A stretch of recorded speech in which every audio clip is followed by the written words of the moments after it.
Hi Tanya, I'm using different podcast software because we tried the first time and StreamYard, which I normally use, the mic wasn't working for one of us. So I'm in this new environment. I'm using something called Podcastle. So looks like everything's going well. I'm glad to have you on the podcast, Remotely Serious. It's all about remote work, digital nomads, and stuff like that. So it's right up your alley. And I'll do a very quick introduction of you before you correct me if I've got anything wrong. But you're a digital nomad leader, Australian-born, Croatian, with a strong influence over the direction of the digital nomad movement in Croatia and around the world. But as I've known you, you've really focused in on assisting, leading, and driving the digital nomad strategy in Croatia, working with a bunch of different stakeholders. Is that a fair introduction? That is great. Yeah, I'm glad I didn't have to write one. And by the way, I love the name Remotely Serious. It's great. Yeah, it's funny. A lot of people have said that, and it's not necessarily that it makes me warm and fuzzy inside. As an entrepreneur, lots of scars around good feedback, bad feedback, how to take it. But I do take note when people do tend to say, "Hey, that's a great name." It usually means, hearing that, 6 or 7 times or more, is good. It's Yeah. good. It makes me not it makes me not anxious about, oh, did I choose the right URL? Did I choose the right name? Do I need to change it a year in? I probably won't be changing it. But you're phoning in from Croatia right now. I know that you've been in all kinds of different cities. You've run initiatives in different cities and regions. Which city or region of Croatia are you in right now? I'm currently in Dalmatia. I'm in Split. Split. That's where we met when I was in Croatia last fall. It's actually coming up on almost a year since then. Oh, wow. Not quite, but maybe 9 months since then. But really enjoyed my first, or it was my second time in Croatia, but my most recent time we were in Split, Dubrovnik, Hvar, and Korčula. And then onwards to Kotor, Montenegro. So, of course, as you would agree, I'm sure it's a beautiful part of the world. What's it been like in 2023? We were happy to cover and look at some of the initiatives you're doing in Central Istria, and I know that you have big projects coming up. Maybe just taking a step back from any particular region. What's it like this summer in 2023 in terms of the digital nomad, the amount of people coming, how the governments and cities are looking at it? What's this summer been like in Croatia for nomads and remote workers? Sure. So great question. Normally through summer, it's the busiest tourist period. So, the number of digital nomads coming or the long stay remote worker tends to drop because just prices, drive people out, and some people want to avoid the crowds anyway. So even if you do have the cash, it's not really your first pick, whether that's Croatia or elsewhere, I imagine. So, yeah, in all honesty, I'm not exactly sure because I no longer run a co-working space and regular meetups, which pause over summer anyway. So my finger hasn't been super on the pulse this year, I have to admit. I still definitely see nomads working alongside me in cafes. So they're out there, that's for sure. You're touching on something, though, that I think is really important for destination marketing. I've been speaking with other guests on the podcast about this. When I was at Running Remote, I noticed a slight uptick. So I was at Running Remote this year in 2023, earlier in the spring, and I noticed an uptick in destinations that were coming to that conference. It's one data point. It's not sort of a trend yet that I'm seeing, but I do think that actually, I do think it is a trend that I'm seeing in the sense that Buenos Aires and Tenerife and various destinations specifically were coming to remote work and nomad conferences to market their destinations. And Croatian organizations have been doing that for several years. But the thing that you are touching on is that summertime in Europe, in Croatia, but also in many parts of Europe, is just a hotbed for tourists. And the sheer millions upon millions of arriving tourists absolutely just overshadows and dwarfs any impact of remote workers and digital nomads. And in some cases, like you're saying, the prices go up so much because it's the high season. It's almost not a great time for digital nomads to do what they do best, which is often to arbitrage finding a low cost place or look for hidden gems. And Dubrovnik in the middle of summer is full of lots of people that are exploring its beauty, but the tourists are just so much bigger than the remote workers. So that's something that destinations I've heard are trying to solve. How do we smooth out the year if we're going to have these long-term remote workers, whether it's smoothing out the year for digital nomads or remote workers to come year round, or figuring out ways to plug the gap in economic tourism revenue in the low season when Mm. tourists don't come as much.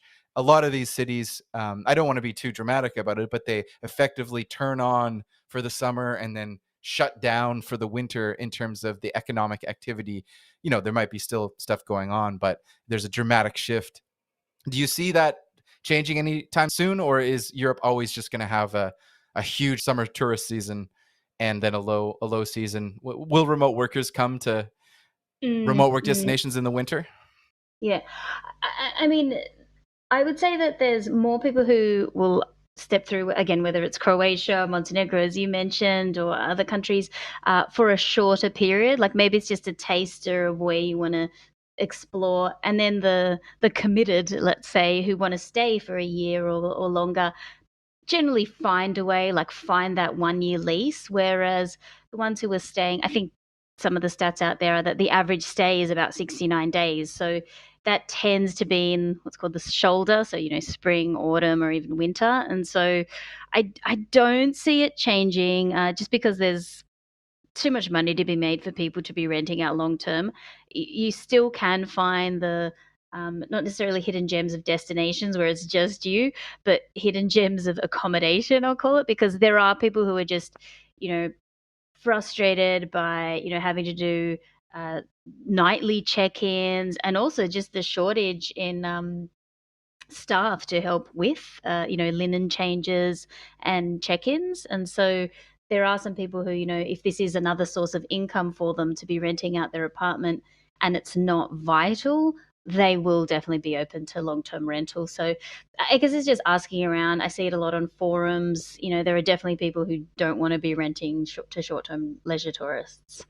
And then the other side of that is absolutely off season. I mean, that is what I focus on now with some of the work that we do. Places that don't get a lot of tourism in the off season, which is kind of everywhere with the exception of Zagreb. I'd say you kind of have that steady year round, you know, a business there operates 365. Maybe it gets more in summer. I don't really know that much about that. Whereas on the coast or an island, your peak is, just happened between the 15th of July and the 15th of August. So I don't really see that changing, whether it's Croatia or elsewhere. Mm. In Portugal and in especially Lisbon, there's been a political backlash with digital nomads and remote workers possibly unfairly being at the forefront of it. But nevertheless, there's a backlash against rising rent prices and housing prices in Lisbon and in Portugal. And this is happening in other parts of the world too. Mexico City, a digital nomad destination where gentrification and rising prices are also a local political problem. Do you find that the same dynamic is playing out in Croatia? Do local Croatians complain about remote work or digital nomads or tourists driving up the price of housing in the region in the same way that that's happening in Portugal? What I've seen is, and it's not even digital nomads or remote workers, but like just people relocating, so expats or members of the diaspora. Like that's what I'm actually seeing an increase in. People coming for 6 to 12 months, um, and staying in places, and obviously they want to stay in more central areas. They're prepared to pay more rent. So I haven't really noticed that it's that digital nomads are copying any slack for that. But I think it's difficult in that again, back to that tourism, ability to make more money with nightly rentals than long term. That's still kind of dominating, what the supply. So people are struggling to find those long stay places. So I don't really see that being an issue here. Maybe that will change though. I'm not sure, but so far, so good. Yeah, I didn't hear much about that, and when I was there last year, I didn't experience much of that. Hearing, oh, we wish the nomads would go away, and I also think you hit on something that's probably true, which is that it's not the nomads and remote workers that are causing global housing gentrification or housing bubbles or things like that. There are structural things around people just relocating and expats and baby boomers fully retiring and moving from England and from other places to Spain and Portugal. That is not somebody that's working for a tech company on their laptop is not the Absolutely. primary driver Yeah. of the housing prices in a region. That's right. And as far as I understand, Portugal, I'm not sure for Mexico, but they have, different pathways toward residency and ultimately citizenship, whereas Croatia doesn't offer those. So I think, that's not really pulling people here because they can't really stay. You have to be quite creative if you are looking to stay long term, whereas Portugal makes it quite easy.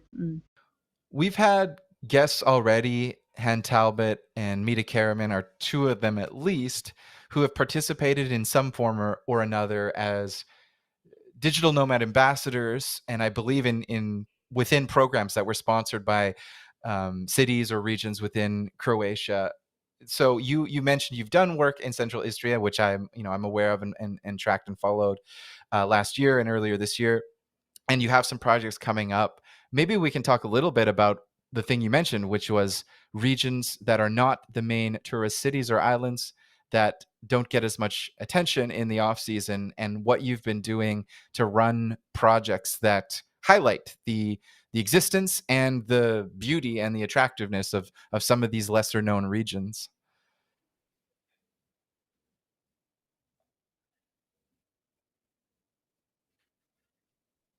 Sure. Yes, Han and Mita yeah, were involved in the Dubrovnik Digital Nomad Ambassador Program, which is running all year, with the exception of the peak summer season. So, uh, Central Istria, so sits within the Istrian Peninsula, and it's considered an underdeveloped tourism region. So it only has a certain amount of accommodation available. It's obviously not as popular as on the coast. However, you're pretty much a 20-minute drive from the coast, within that interior part, and so it's got a lot going for it in the sense of not someone who's looking to have a huge community when they land, but as you mentioned earlier, people looking to relocate, for and even finding real estate that's a lot cheaper than other parts of Europe and even Croatia. So an area like that, they've through their tourist board director, they have focused on promoting how one might live and work in that region. So last year we brought together a team to, I guess, research through design thinking workshops what are some of the draw cards for that area, and obviously who is it not for? Mobility is a huge issue up there. You do need your own wheels in an area like that, and so that limits who might come there. And so there's no one size fits all for any destination, and nor does that destination suit everyone. But what we found was it's great for foodies and people needing to have that focus work like pit time. So it's very distraction free. There's not a lot going on. Like you kind of have to create it yourself or be out in nature. So I think that's probably the best example so far. Dubrovnik as well. I mean, this has been a multi-year, adventure, let's call it. Where previously, I always like to point out, over 1 million people would walk those city walls every year, and maybe just a handful would ever consider staying beyond the 3 days that they were there, for 30 or more days.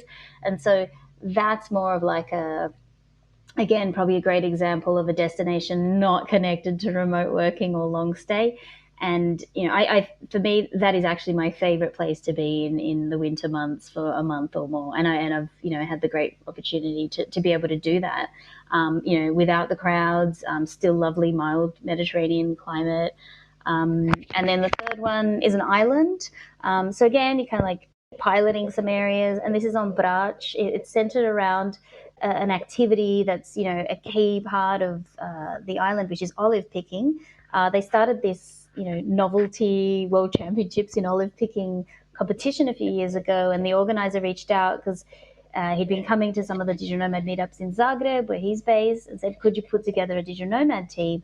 And I said, "Absolutely." And so each year we're creating new teams that, because you have either countries compete or a digital nomad team, and yeah, I think this year we've got 5 teams coming along and the bulk of them are digital nomads competing under their, country flags. So, that's another example of an area that,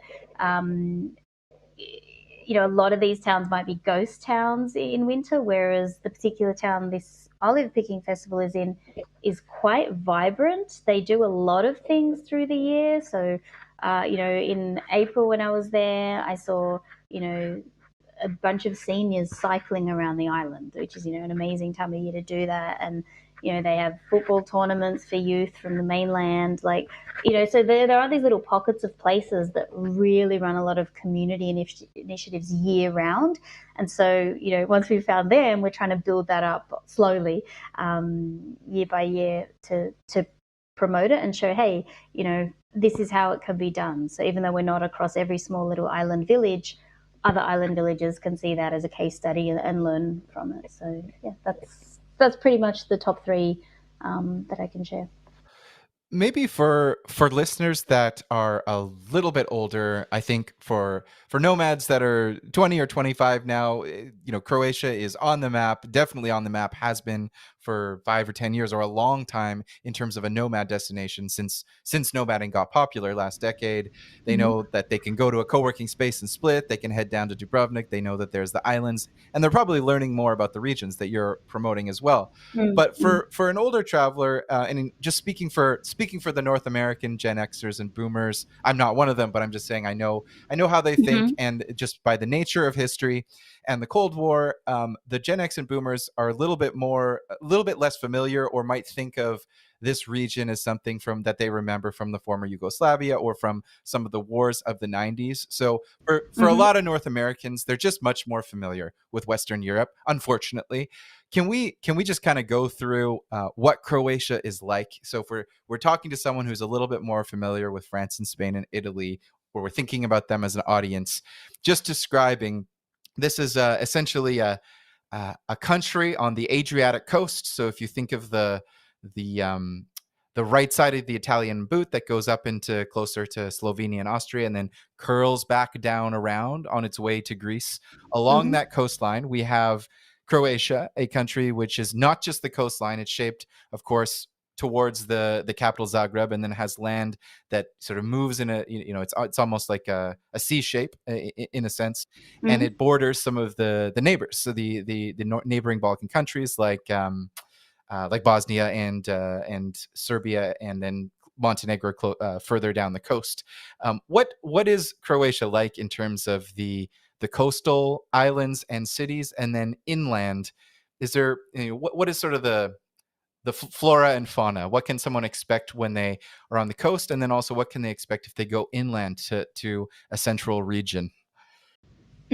So the coastal area has a Mediterranean climate, and the further south you go, so say Dubrovnik, it tends to be a bit warmer. Obviously continental, so once you cross the mountain range that kind of divides it, it's a lot cooler. And something to consider is, the different conquerors over the ages. So there's Ottoman influences, there's Venetian, there's Austro-Hungarian. So cuisine-wise, you get a full range. The other thing that I think, at least for me in these last few years, which I've come to really appreciate, is the nature and the ability to get from different, types of, so whether it's island or mountaintop or, caves and canyons, it's really, everything's quite close. So say with Greece, like it might take a few hours to get from island to island. The city of Šibenik, like you can reach a sprinkling of islands within like, a matter of under 20 minutes. And so the archipelago, like there's over 1,000 islands. So if you're a sailor, it's kind of a wonderland for any enthusiast like that. The sea is quite calm. So coming from Australia, you don't have a lot of waves. There's definitely no sharks that, can bite your arm off.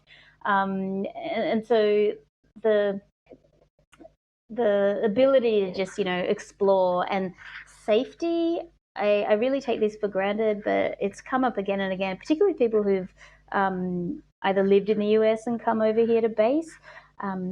There really is a great amount of safety. I can safely walk from the center of town home, obviously not risking my walk home, staying with well lit roads, but I've always felt a real sense of safety. There's that real community vibe. Kids will be outside playing till 11 p.m. Within their neighborhoods. Like that's kind of what happened when I was a kid. Growing, and so there's a friendliness, there's a warmth, an ease in getting around to places. Definitely not ease with paperwork and bureaucracy, though. I want to make that one clear. Yeah. So hopefully that answers, sets the scene a bit. And the language, which I've heard called Serbo-Croatian, although I know that the naming of it is probably something that has some politics in it or some kind of compromise Yeah. to it. But the way that I hear it as an outsider to the Balkans, but someone who spent a bit of time there, is that there's a language that's actually very similar, if not the same language, at least very, very much related dialects that Croatians call Croatian and Montenegrins call Montenegrin and Serbians call Serbian. Of course, they would say it in the language. It's not; those are the English words for it. But that language that is in 4 or 5 countries throughout the Balkans is actually mutually intelligible, and if you understand it in one country, you could understand it in 4 or 5 countries. Is that generally true?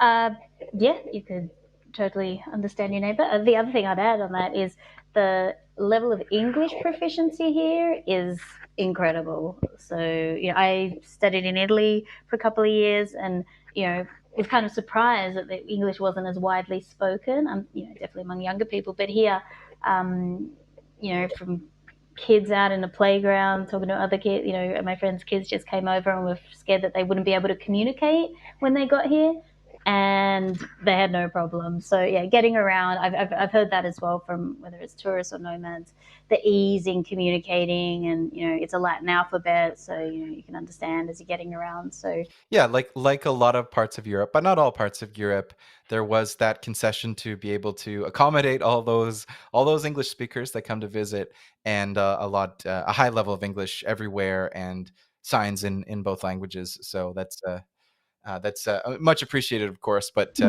as a North American, you always want to be careful about assuming too much or expecting too much or just presuming that someone should speak English. But it is nice to know for people that are thinking of visiting that English is widely spoken, and of course, especially even more so, and especially yeah. at a very, very high level in all of the tourist destination areas where it's everywhere, and everyone who's providing services and tours and restaurants and wonderful food, they all speak English as well. Is there also is there a high level of any other language? Is there kind of like a history of knowing German or Italian because they're close by? Yeah, definitely German. In fact, there's a town that I saw that, when they have their bilingual, A-frames outside a restaurant, it'd be German, not English. So I guess certain parts have traditionally also attracted, an annual visitor from Germany. And I find, even though I go in, I might go into a bakery and order in Croatian, I'm just automatically answered in English, whether it's my accent coming through or I just don't look like I'm from here. So I speak more English than Croatian when I'm out, I find. Is what is your history? You have a nice I think slight Australian accent in English, but you are in Croatia. Were you born? I'm just curious a little bit. I on this podcast I don't usually like to like. I know some podcasts they will start and they'll almost start at the beginning of someone's life and go through the entire biography. I actually try not to do that, but certain times it comes up naturally, and this is Mm. maybe one of those times where I'm Mm. like, "Tell me your story." You're Australian, but you're Croatian. How did that all work? Yeah, so my parents are both born here, or not in Split, about an hour or so from Split, and migrated to Australia. So me and my brothers were all born there, but I would come here on vacation, and to touch on the theme, it was remote work that really was the key factor that made me decide to move here. Prior to that, I didn't even consider it. Not because I didn't like the place, just because you gotta make a livelihood, right? And my Croatian wasn't good enough to be working here either, and so um, yeah, I've been here now for almost 7 years. But with the nomads and other friends that come through, it really just feels like an international hub.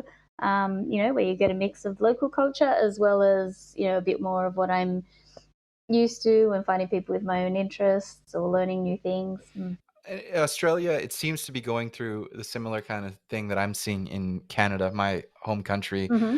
where with real estate prices, interest rates, and just the general culture, it's increasingly a I'm going to interject my own opinion, but it's Yeah, increasingly kind of a Ponzi scheme to get more and more people into more and more expensive houses where the median income of the country is not necessarily keeping up. So you have people making, I'll just make it up, yeah, 100 grand a year in family income between two people that would buy a $500,000 house. Maybe, annual income is 1/5 of the price of the house yeah, 10 or 15 years ago yeah, or 20 years ago. And now you have people that are struggling, same income or income that's increased slightly, but the houses are $1.5 million or $2 million, and people are still, getting gifts from parents yeah, and huge mortgages still and taking on that. And I personally don't believe that it's sustainable, and that in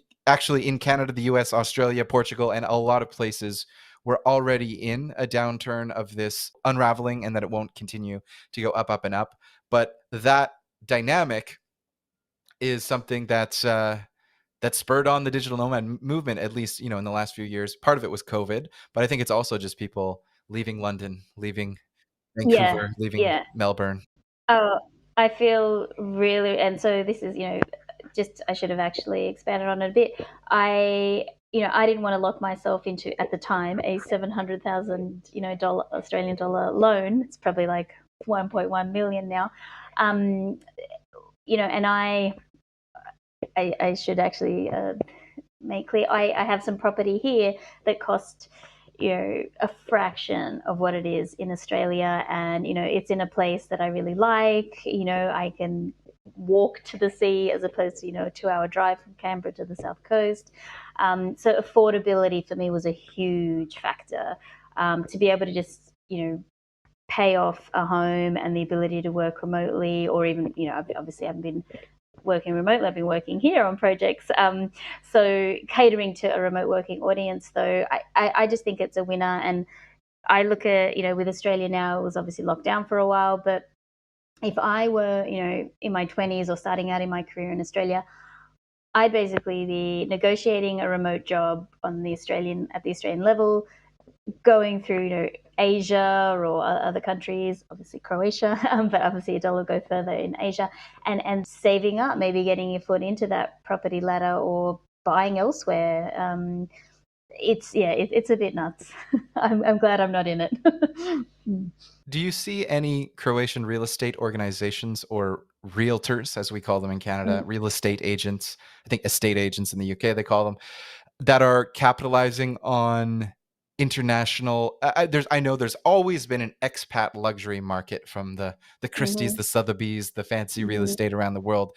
But do you see anything that's capitalizing almost on the type of purchase that you're making, which is an affordable purchase relative to a home country? So Croatia is Mm. more affordable than Australia, and houses, condos, pieces of land where they're marketing, the people selling are marketing, or the brokers of the people selling are marketing towards remote workers or nomads. Is that a trend? Is that a thing? Well, yeah, funny you should say that. I mean, I don't go through, it's not like I watch the market or anything. I've just happened to, buy my properties. But I did see a billboard this summer that was something about expat properties, and so yes, clearly there are some realtors who are focused on that. Whether or not they're from here, it might be more of a European-based franchise, similar, catering to the markets in Portugal and other countries that have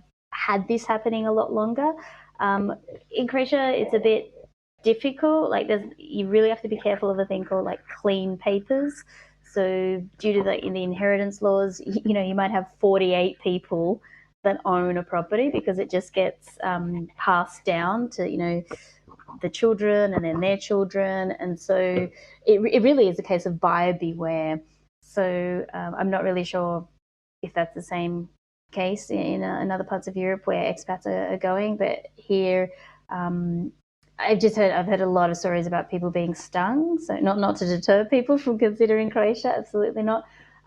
So yeah, I think if you are a real estate agent, you'd have to be very thorough and have a great legal partner to help with that, particularly because people don't know how to navigate some of the local laws and requirements here. I don't really know that people are going to focus on remote workers and digital nomads, but I do think it's a great opportunity if there are realtors out there listening to this, or someone who wants to expand their own business here. Yeah, it's a great idea.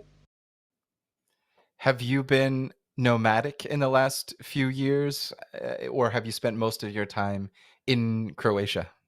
I have mostly been in Croatia. I kind of got a bit busy in COVID with everyone, the nomads coming here and running these Yeah. projects. But I've been nomadic within my own country, so I have, been able to base down in Dubrovnik a lot. Did some work recently in Albania. They had a great Digital Nomad Festival last year, and focusing on this audience too, which is great to see. But I am about to embark on some adventures, though, Oh. Curtis. It's about time. Yeah. Yeah, I know that feeling. It's about time for an adventure. Um, Yeah. Yeah. can Yeah. you say? Is it a secret, or are there certain? No, it's not a secret. Well, I'm going down to. I mean, I went to Australia when they, let us all back in, and yeah, I'm heading back down again. And this time, I'm going to go through Asia and I think a bit of the South Pacific again. We had in the South Pacific, we had the director of the digital residency program in Palau, Jay Hunter Anson, on the program. So there's some interesting Oh, stuff going on in the South. That particular country is a series of islands that's you need to get to Guam, or you need to get to Taiwan in order to get to it. So it's kind of it is remote and exciting, and I'd like to go someday. But the South Pacific, I can see it, this kind of remote work destination that's it's getting on the radar, but it's a little bit under the radar compared to, say, Southeast Asia, all the classic yeah. places in Well, Southeast Asia. But they're close by, and one or two extra flights, but probably worth it to do and see. One thing, as you go through Asia, I'm sure you'll get an updated view of how all those places are for nomads. I've heard things like Canggu and Bali are much more crowded than they used to be in 2017 and 2018, and they're going through changes. Good, neutral, and bad, depending on your yeah. opinion. One thing I wanted to ask was, without naming names, or you can name names if you want, are there certain things you've worked on, stakeholder relations with various organizations that want to promote and attract remote workers and digital nomads? Is there certain things or classic mistakes they make in terms of, you're not getting it, or destinations that do things really well that kind of hit all the right points? I'm just curious, is kind of if you're saying to a destination, hey, I'll just make up some place, Patagonia, down in Mm-hmm. south of South America. Let's say the Patagonian region wants to attract a bunch of digital nomads. Maybe that's too big of a region, and you'd find a specific Yeah. place. But let's just say there's a specific place, a village in Patagonia, or a city in Patagonia that says we really want to get more nomads. What have you seen in terms of destination marketing that is doing it well versus doing it? They're kind of not getting it. Yeah, well, certainly something stands out for me. I hope this answers your question, and that is the real need to engage local accommodation providers and educate and share that this is a longer term thing. So, during COVID, everyone was very receptive to anyone coming in and booking for let's say a month at, I'm inflating the price, just say €1,000. In an off-season period.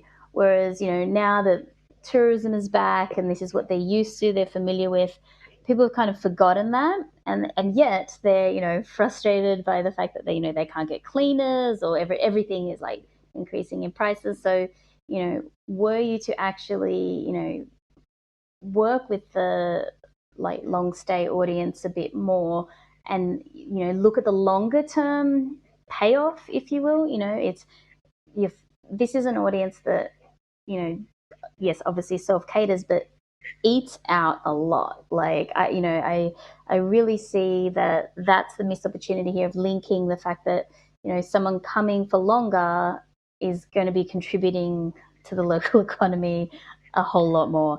And I think that there's just this short-sightedness, and and then everyone's just burnt out by the end of the summer season, and then the last thing they want to do is have to now also be on hand to oh, there's maintenance problems with the apartment and that. So that's something that we found in Central Istria, not necessarily representative of all the owners there, but it was a comment that came up, and I thought, wow, like you'd rather go for this, let's call it a sure thing, although that has dropped in some parts, I think, because the introduction to the euro in Croatia, people got took that as their signal to just really bump up their prices. Like, that's just feedback across the board, and not necessarily matching it with quality of product or service, which is a bit of a shame, but I think that happens often in those instances. And so that would be something that I think would really have to be an integral part, and it's whoever it is that's pushing it, whether it's a local tourism board or a city, that builds in, incentivizes the apartment owners with that, because I think that that's been probably, if I could look back and fix or have done something better in some of the projects, it would be that. And that involves a lot of like community buy-in, and for people to understand that. And yeah, so I imagine that might apply to other parts of the world where they do have a peak in visitation, and then everything drops off and there is an off season. So that's definitely my number one thing, I think, because when you get that right, it becomes a lot easier, just that affordability to come to a place and stay longer and take advantage of what's there. Is it kind of like tourists that are on vacation in the summer kind of expect that they might pay high euro prices for food because, oh, the summer weather's here, we're only here for 4 days and we're on vacation, and so we just kind of suck it up and pay 25 euros for an entree or something that is vacation prices. But nomads and remote workers they're coming here to live, and they don't expect to have inflated prices. They're actually looking for reasonable prices, or kind of I'm just here to live. Mm-hmm. I'm not trying to spend a lot because I'm on vacation. This isn't necessarily a special budget for me where, if people go on vacation, they might spend Mm-hmm. 4 months of living expenses in 1 month because a vacation is special, or something like that, or even Mm-hmm. more. Whereas nomads and remote workers are just like, I'm just trying to transfer my monthly budget. So local restaurants and accommodations need to keep that in mind if they want to work with these people. You can't just jack up. Is that what you mean? Like, it's sort of a mindset shift that like this visitor doesn't think the same way as a tourist who might be tolerant for a bit of inflated prices over for meals and that kind of thing. Yes, and also uh, modifying prices for long stay and actually promoting their place for long stay. So, normally people have a price in mind per night. And so, that might equate to, I don't know, let's say it's €6,000 that they receive in the month of June. And so in their heads, to offer an apartment in November for 600 is like, it's a real dip for them. It's like, well, actually, you have to make it affordable for people who are coming, as you said, they're not, putting all that money into, kind of a vacation sort of fund. It's your day to day. It's like a regular living expense. You just happen to be moving around. So I definitely don't think that the renters think that way. In terms of restaurants and prices,